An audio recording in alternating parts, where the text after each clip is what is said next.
Folks, is it going to happen after a lot of Kevin Durant trade speculation on the Heat's perspective this offseason? We got our most juicy update yet from Shams Charania. Came out today, and one of the things that he said is that the Heat have been engaged with the Phoenix Suns on a Kevin Durant trade. It all started with this report today at 12:24 Eastern Time saying that the Suns and KD are starting to go through the teams that are interested in him on where he would prefer to be traded, and the teams that have registered interest are the San Antonio Spurs, Houston Rockets, Minnesota Timberwolves, Miami Heat, and New York Knicks. That is according to Shams Charania. But the part that makes it even more intriguing from Miami's end is that Shams went on the Pat McAfee show today live from Indiana before Game 3 of the NBA Finals and said that they, referring to the Miami Heat, have been engaged with the Suns on a Kevin Durant trade over the last week. So I am sure that they have been exchanging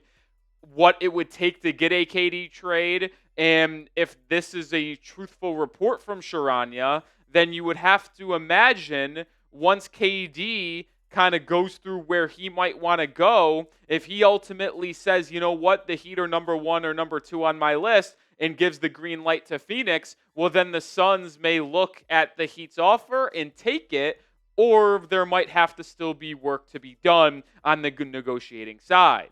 You would have known about this prior to this show if you followed me over on Twitter. That's my profile picture. That's my banner. That's me. Go give me a follow. We're 4 followers away from 1,800. Let's get there on today's show. Appreciate everybody who joins me over on Twitter, trying to grow a large family, talking Heat basketball every single day. We have talked a lot about trading for Kevin Durant, whether it be at the deadline, whether it be 2 off seasons ago. I know I wasn't making content just yet around the Miami Heat, but you go back to 2016 free agency. You go back to 2022 when the Heat could have traded for KD or Donovan Mitchell. KD ultimately stayed. Mitchell went to Cleveland. Like, this has been a long-standing pursuit for the Durantula, and although there has been like a tennis match in my head of if it's a good idea or a bad idea to trade for KD and go all in for the next 3 years, it just, like, as a fan, you can't not be excited.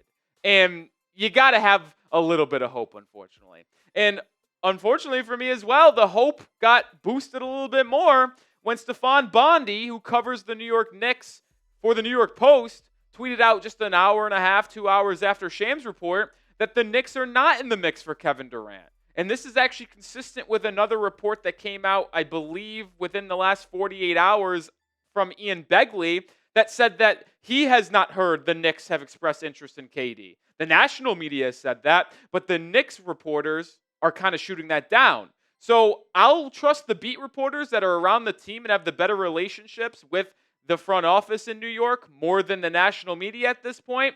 And that now dwindles down the teams in on KD to 4. Miami, San Antonio, Houston, and Minnesota. But if you also take other reports around the league, around Houston not being willing to kind of change their young core for a 37-year-old KD, we might really be down to 3 teams, which is Miami, San Antonio, and Minnesota. Now, I will say this. I truly believe that KD is a Spur, if the San Antonio Spurs want him. They have the best package for him out of the teams mentioned, including Houston, in my opinion. And they make the most sense because they aren't completely a young team. Yeah, they have a young nucleus with Stephon Castle, Victor Wembanyama, Devin Vassell. But once you trade for De'Aaron Fox, that started to speed up their timeline a little bit because Fox isn't there to help them get out of a rebuild. No, he's there to help them compete for a title. And although KD is 37 years old in September, you get KD as your third option, potentially, to Wemby and Fox, and you still have Stephon Castle and that number 2 pick. Well, my goodness, that's a team that could absolutely be top 4 in the Western Conference next year. But I do view Miami as the second best landing spot for Kevin Durant when you take into account the easier conference, the fit with Bam and Hero, and overall just living in Miami. We'll talk more about that here in a second, but be honest with me. What is the chance that he actually trade for KD? Scale 1 to 100 for me. Let me know your thoughts. It's not 0 because the Heat are on the list, but scale it 1 to 100, today's pinned comment. Now, if I am accurate in my assumption of who is really the battle, and Ethan J. Skolnick of 5 Reasons Sports Network also said that this is a guess from him, not a report, so I want to make that clear when I say this, but he also predicted and guessed it ultimately is San Antonio versus Miami for Kevin Durant. And when you look at the two different packages, it's fascinating because I think San Antonio would be willing to offer Devin Vassell, Harrison Barnes, Jeremy Sohan, and that 14th overall pick in this year's draft. Miami's offer is Wiggins, Jovic, Duncan, and the 20th overall pick, but maybe in order to seal the deal, if they really wanted to get KD in the 305, maybe they would offer a second first-round pick in the future that is protected, or maybe they offer a pick swap in the first round with Phoenix as well. Now, when you compare these packages, up front, I think San Antonio's would be the best, but here is a sneaky advantage for Miami in potentially trading for KD. If the Suns are prioritizing getting underneath the luxury tax, the Heat's offer is actually more appealing for the Suns than the Spurs. If it's financially motivated, that is the case. If they want to still contend and create a young core, well, then it's probably San Antonio. But why would this be an advantage for Miami? Well, it's actually because Duncan Robinson's contract. He has 1 year left at $19.8 million. That becomes fully guaranteed at the end of this month or early July. If you trade for KD prior to the draft, what Phoenix would be able to do is absorb the $19.8 million contract because that is what it is at face value. It would get picked up and guaranteed by Duncan Robinson, who picks up that guaranteed 9.8. But then the Suns could waive him and free up $10 million.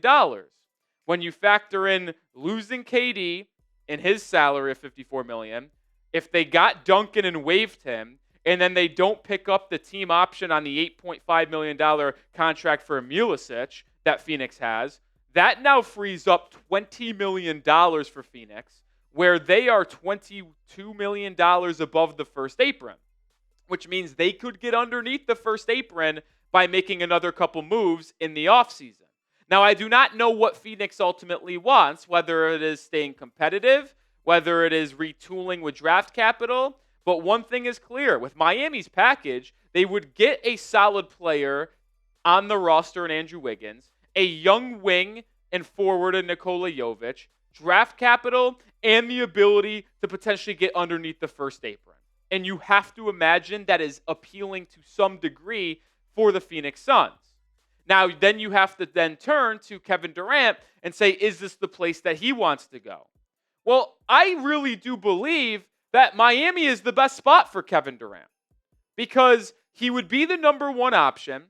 He would be in the Eastern Conference, which if he cares about competing at the highest level, it's easier. If he goes to San Antonio, do I think they'll be a top 6 team and guaranteed to be in the playoffs next year? Assuming everyone stays healthy, yes, I do. But you have to still contend with the Oklahoma City Thunder, the Denver Nuggets, the Houston Rockets. The Lakers are going to be better next year. In the East, all you got to do is contend with the Pistons, Pacers, Cavs, and Knicks, with the Bucks and Celtics taking a step back. He'd be the number one option in a weaker conference. He'd live in Miami, which, no offense to San Antonio, but Charles Barkley can attest is a much better place to live. And then he'd be able to just have some fun with the Miami Heat. And coming up here in just a second, I do actually want to revisit what the Heat offered the Suns for KD at the trade deadline because they were interested and they did try to acquire him for Jimmy Butler. But make sure you do subscribe to the channel for daily coverage of the Miami Heat, whether it's trade news, trade rumors, draft content, live shows if something goes down. We will have you with daily content. So join the family, 56 subscribers strong. Appreciate everybody that's already subscribed. Hopefully you join us. I do want to just flash it back to last February because before Jimmy Butler was traded to the Golden State Warriors, the Heat did try to pivot last second and deal Jimmy to Phoenix like he originally wanted, and then have KD land in Miami. Now, Jimmy probably wanted to go to Phoenix to play with KD and Devin Booker, so I don't know if he would have been happy to go there with Durant coming back to Miami, but it is something Miami tried to do. And the trade offer was, I wouldn't say leaked. We've known this for a while, but it was re-reported by Barry Jackson and Ethan J. Skolnick of 5 Reasons Sports Network that the Heat offered Jimmy Butler, Nikola Jovic, Josh Richardson, and a first-round pick for Kevin Durant. And it was reported that Phoenix said no to this deal because they actually wanted much more from the Miami Heat, which I don't know how they could ask for much more, but we'll talk more about that here in a second. But if the Heat do end up keeping their draft pick, whatever player they select will likely walk the stage in one of these Miami Heat draft hats. I think they're really sweet this year. Like the logo on the side, like the scripture. There's different options of flat brim with the white. There's the curved brim with the black. Heck, they even got bucket hats, baby. And I'm really tempted to buy one. I think I might buy one after I film this, if I'm going to be completely honest. I think I'm convinced. Get yours today at chatsports.com/Heat2025 draft hats. Links in the description and comments of today's video. Grab yours today. One more time, chatsports.com/Heat2025 draft hats. Is the Phoenix Suns a delusional franchise? I think they are. And unfortunately for them, in a good way, but also it kind of hurt them, their owner, Matt Ishbia, botched his name, don't care, really aggressive, willing to spend.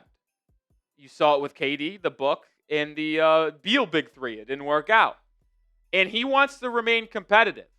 And I don't understand how they could have turned down. If they knew they were going to trade KD this offseason, why wouldn't they have traded for Jimmy Jovic in a first? Now, they're going to get similar return. I'm not saying Wiggins is on the same tier as Jimmy, but it's similar, right? It's still draft capital, like a wing veteran player, and Nikola Jovic. But his value right now is definitely lower, whether it's for Miami or whether it's for a different team. Because when you think about trading for a player of KD's caliber, if you get him at the deadline, well, that is going to help your team then. In the offseason, it's a little bit different. Plus, with that deadline, there's more of a driving force to up the price point because there's not many other options out there, unlike in the offseason where you can really do anything in the 4 or 5 months before the season. So KD's value is definitely a bit lower. And I think it's a little bit lower as well is because you have to pay him. If you trade for him at the deadline, like you can say like, well, maybe we don't want to pay him until after his final year of his deal. But if you trade for him now, you likely were going to have to extend him. He is eligible for a 2-year, $120 million contract extension. And I think that if you do trade for him, you have to give it to him. So if the Heat or any team ultimately traded for KD, this is what the contract would be. You would still have him under contract for 25-26 for $54.7 million.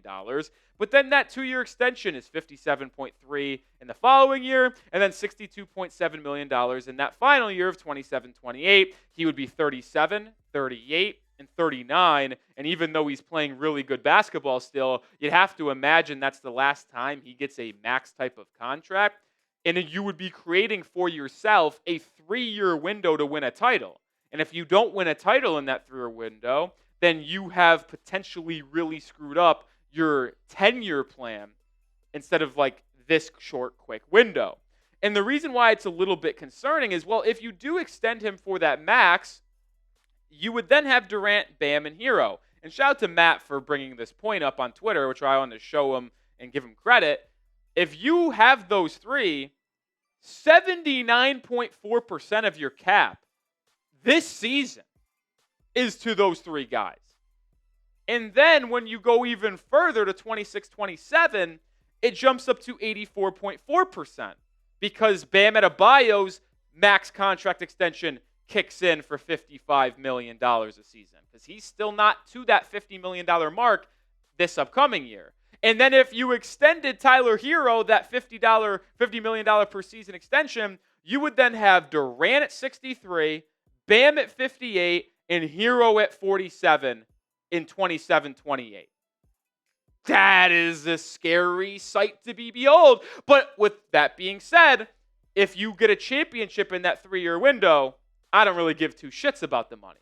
But the question would be, is Miami able to do that? So let me ask you this before I give you my thoughts. Would you give KD that contract extension, which ultimately is this 3 years in Miami? Type Y for yes, type N for no. Let me know your thoughts down below. I mean, if you're trading for KD, I think you have to, right? Like, there would be no point to trade for KD and then not extend him. Now, I do see some people with a counterpoint to where, like, if you don't give up any future capital for Durant, it's only like the 20th pick in contracts for Durant, and you let him walk, well, that's then a $54 million expiring, which would then give you a max contract in free agency next year. Like if a Luka Doncic didn't extend with the Lakers, which he ultimately will, but if he didn't, then you could potentially sign Luka because you would have a contract available for him in that max slot if you let KD walk. But if you have this man on your roster, he plays 60 games again or more, elevates Tyler Hero and Bam Adebayo around him because they are no longer guarded like a number one or a number two option, well, then I think it's worth it to keep KD on the team. He is still, without a question, a top 10 offensive player in basketball. And I might be underselling him. Based off what he did last season, I think you would make the solid argument he is a top 5 player in basketball when it comes to just on the offensive end. He is as smooth and an efficient bucket getter as you can possibly imagine. And the fact that he's still doing it at 36, 37 years old is just uberly impressive. And I would love to be able to watch that on a nightly basis in Miami. But as I always do mention, it's a domino effect as well for Miami. Because it's not just adding KD to the roster. Adding KD to your team makes him the number one player that teams have to game plan against with their defensive plan, which then frees up Tyler Hero to get a little bit more good looks. It frees up Bam to go back to his natural role as the third best offensive player, but second best overall player on a team. Like, your team construction would just be significantly better, in my opinion, because everybody has just so much less pressure on them. And hopefully your defensive infrastructure would be able to remain intact to have a top 10 defense, which you have had each of the last 5 seasons. But over the last 5 years, your offense has ranked in the bottom 10 every year, with most of those years being in the bottom 5. I just don't see a KD, Hero, Bam, Big Three team being bottom 10 offensively anymore. So if you can get into that top half offensive metric and still have a top 10 defense, well, then you will be a top 5 team in the East. Remember, the last time that the Heat have had a top half defense and offense was 2021-22. What happened that year? They're the number one team in the East, and we're one shot away from being in the finals against the Warriors. So can we get back there? Who knows? But hit that sub button because we do have daily content, and if anything actually happens, whether KD goes to San Antonio or comes to Miami, we'll have you covered with everything you need. So join the channel.